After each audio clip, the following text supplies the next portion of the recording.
Let God's Word be on repeat.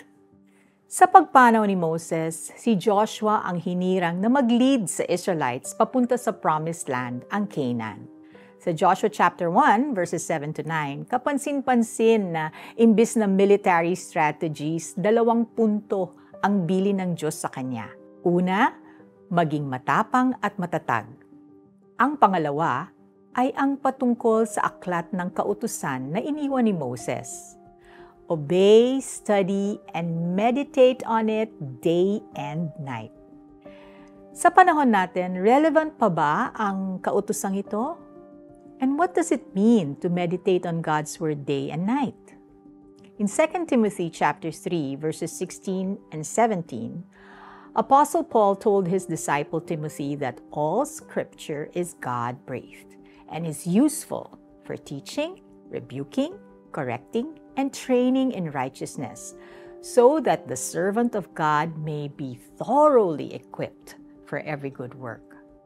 The Bible is every follower's manual to live out his or her faith. Like the Israelites, followers of Christ are to do the same. And the kind of meditation that the Bible teaches us is centered in God's Word.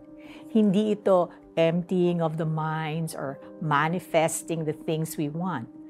Biblical meditation is to ponder, reflect, be renewed, and transformed by the living Word. Kaya sa araw-araw na nakikinig, nagbabasa, o nanonood tayo sa iba't ibang platforms, why not consider switching to Bible-based social media handles, series, and videos? Or listening to worship songs or Christian podcasts. Consider reading Bible-based writings and books to help you understand God's Word deeper. Or simply setting a regular time and place to read the Bible or listen to the audio Bible and ask the Holy Spirit to guide you as you meditate on His Word. Let's pray. Lord, thank you for your Word, the lamp on my feet, leading me how to live a life that pleases you. Protect me from any distractions as I meditate on your Word day and night. In Jesus' name I pray, Amen.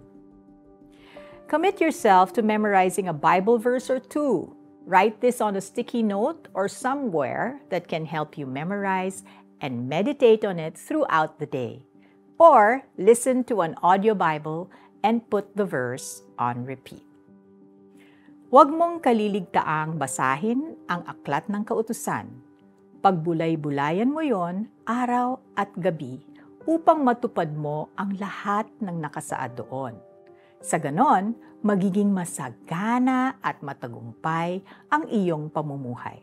Joshua chapter 1 verse 8. This is Felici Pangilinan Buizan saying, read your Bible every day.